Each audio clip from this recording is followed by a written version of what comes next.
ఖాళీ టైంలో like your personal life ఏంటి? So what are your interest? Okay. మీరు ఏం చేయాలనుకుంటున్నారు, నేను చేస్తారు? షూట్ లేకుంటే నేను ఎక్కువగా like I love to be in gym first. Okay.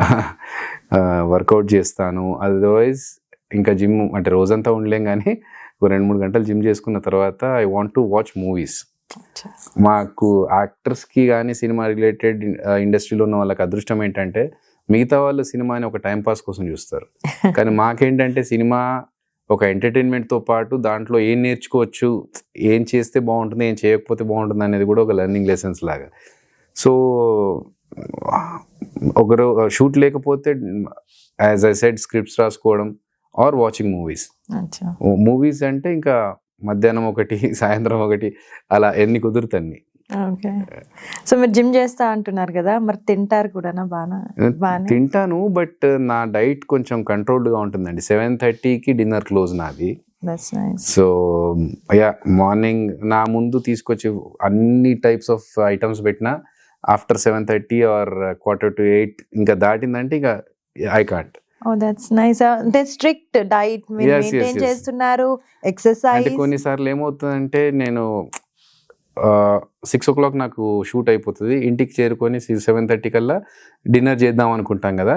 ఈ గ్యాప్లో ట్రాఫిక్ జామ్ ఏదో జరిగి 7:30 క్రాస్ అయింది అనుకోండి, ఇంకా అయిపోయింది, స్కిప్ అంతే. అదేంటి మనం ఇంటికి వెళ్ళి తిందాం అనుకున్నాం కదా, ఇది లేదు, ఓన్లీ లిక్విడ్స్ అప్పుడు, ఏదైనా సూప్ కానీ అంతే తప్ప నో సాలిడ్స్ ఆఫ్టర్ 7:30. సో అట్లా కొంచెం స్ట్రిక్ట్గా మెయింటైన్ చేయాలని పెట్టుకున్నాను. Because if you control your hunger, then you can control anything. Correct. So that is my food. ఎక్కువగా బ్రౌన్ రైస్ ఎక్కువ తింటా ఉంటాను. White rice weekly once or twice.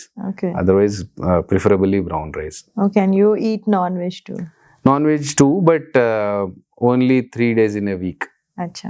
3 days కంటిన్యూగా తింటా అని చెప్పట్లేదు, only 3 days I can eat, and ఆ 3 days లో తింటే తినొచ్చు, లేకుంటే లేదు అంతే. But remaining 4 days pure vegetarian. That's nice. Good. So ఇంకా మీరు లైక్ మళ్ళీ ఎప్పుడు వస్తున్నారు యుఎస్ కి?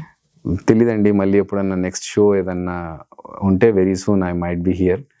సో అప్పుడు నేను వచ్చే టైంకి నా cinema Chiranjeeva release date announce అయ్యి ఆర్ స్ట్రీమ్ అయ్యి ఉండొచ్చు. మీరందరూ చూసి సపోర్ట్ చేస్తారని మనస్ఫూర్తిగా కోరుకుంటున్నాను. థ్యాంక్ యూ వెరీ మచ్ అభి గారు. It was very short notice, but మీరు అంత బిజీ స్కెడ్యూల్లో కూడా మమ్మల్ని కలిసారు, మాతో మాట్లాడారు. Thank you very much, and all the best for all your future projects. Thank you so much Radha గారు. Thank you so much.